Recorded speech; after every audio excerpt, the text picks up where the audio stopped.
I am very pleased to be here this morning. So I just wanted to say a big thank you to Commissioner for Protection of Equality, Brankica Jankovic, to the organisers from AFA, particularly Jacqueline and Svetlana, who we have a very good working relationship with, panelists, colleagues, and everybody who's here today.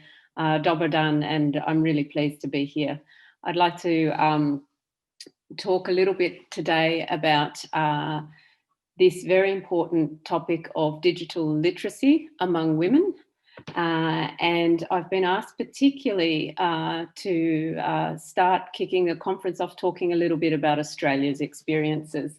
So that will be what I talk about today, and I'd like to start by saying perhaps the obvious, that the world is changing very, very fast. All of our lives have been transformed this year due to the COVID-19 pandemic.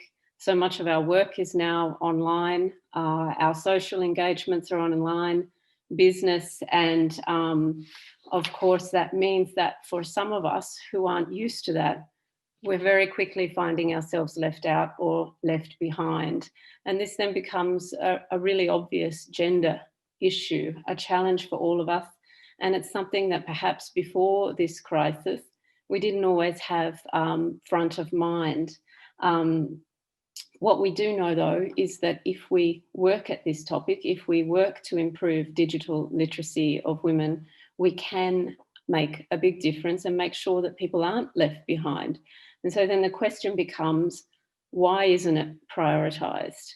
When we look at my own country, Australia, you might be surprised that there are more than 2.5 million Australians who are still not online. Now, in Australia, that's due to a range of different issues. One, which we have a bigger challenge with than Serbia, which is geography. Some of our people live in very remote areas. But then there are also some challenges that perhaps are very, very familiar to people here in Serbia, and that can be affordability of accessing the internet regularly. It can be education levels, employment, and also just social inclusion challenges. All of those things add to reasons why some Australians may not be online or may not be particularly digitally literate. And of course, there's also the challenge of age. We all know that older women have challenges moving online that younger women perhaps face less.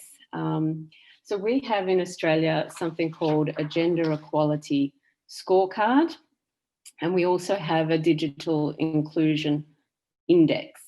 And so when you look at the two together, you get this information on the number of people who are perhaps not online. And also when you look at this gender inclusion scorecard, you can see that women make up only 39% of graduates in information, media and telecommunication.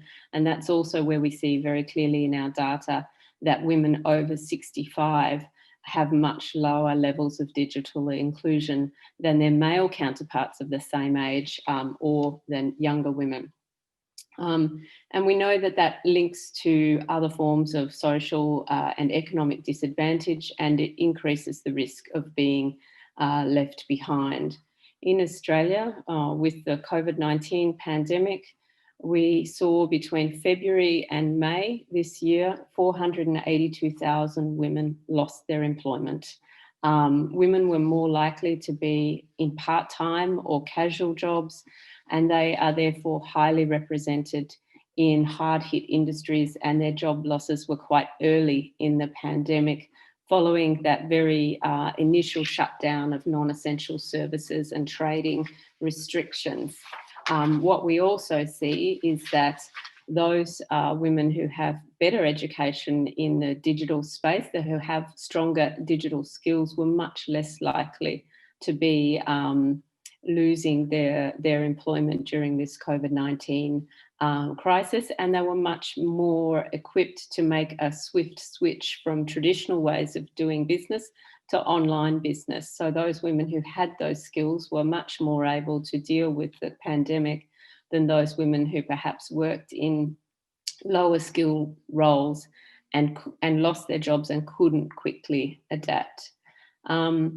We know that there are some cultural issues that really impact on how women engage digitally or don't, and their level of digital literacy. I think one of the things everybody can relate to is this idea that, you know, I'm not really good at this. I'm not sure that I can learn this. I'm not sure that I have these skills. And so therefore I won't try, which is something that is very much a gender linked issue. And it's something that we need to talk about. How do we give women more confidence so that they can learn these new skills, especially older women or women with less digital education at the moment? How do we have a conversation to empower them and get them to go online? If you look at Australia's economy more broadly, and I would say probably more so than Serbia, what you find is that we're already quite a digital economy and we're quite online. So for us, I guess there are some advantages but also challenges in that we knew of these problems well before the COVID-19 pandemic. What's happened is that they have effectively been highlighted further during these last few months. So we know that there are things we can do policy-wise to assist women, and that's what we've done. I'd like to talk very, very briefly about a couple of Australian government policy initiatives that are working to help women overcome these challenges and to have this conversation about how you build confidence and how you address this gap in skills. One is a program which we call the Curious Minds program. It encourages girls, especially those who have limited opportunities due to their socioeconomic background or where they live. This geography challenge, again, is a real issue for us, to work to develop STEM skills. We also have for adults something called a digital skills finder platform, which helps Australian workers, job seekers, people who might be looking for employment, or small business owners who might have been impacted by COVID-19, especially those who are very significantly impacted, who are often women, to upskill and reskill through the recovery period from COVID-19. We've invested funds in expanding the development of an industry-led digital skills training platform. So jobs requiring digital skills are higher paying and more resilient and secure. So we want to make sure that we invest funds in creating those jobs or upskilling people in similar jobs to make sure that they can take advantage of these digital literacy skills. We also have something called the Future Female Entrepreneurs Program, which engages about 55,000 young women and girls across Australia, particularly in these rural communities and regional communities, through a digital platform and in-person workshops to give them tools to essentially manage the digital world better, to prosper in the digital economy, and really encourage them to start their own businesses and secure their economic future that way. The final thing that we have is career transition assistance, which provides additional funding through until June next year to allow a lot more older women and job seekers who perhaps didn't get the opportunity when they were younger to pick up these skills to take courses to increase their digital literacy and identify transferable skills into this new digital world. So all of this, of course, I'm talking about is government initiatives, and I think it's really important to mention that it doesn't work if it's just the government. You need partners in industry, you need partners in NGO, and you need partnership with the community to really engage on this topic, and particularly with the career transition assistance. The government will match the funding of private sector to increase the overall scope of that particular program, and so we can reach more people that way. I really think that we also recognise that this is not something that one part of society can address, and I think that's exactly the same here in Serbia. If you look at the challenges, particularly in rural areas or with women who have had less access to digital education, if you want to call it that, or maybe not very confident with their online skills, you can't leave it to government, or you can't leave it to a single civil society organisation. We all need to work to overcome these barriers, including just within our families. I'm thinking of my mother's sister who is terrified of the internet.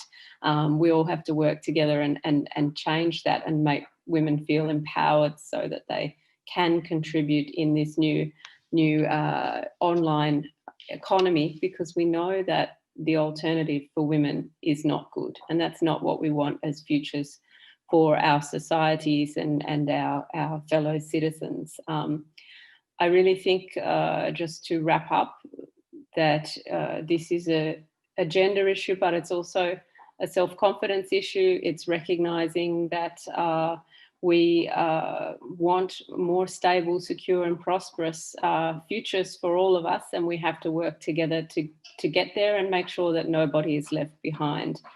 I'm really looking forward to hearing over the next 2 days some of the initiatives in Serbia to help us achieve that aim.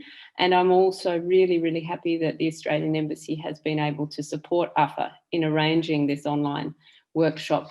This has been supported through our direct aid program, which does have a focus on gender empowerment, women's empowerment and gender equality.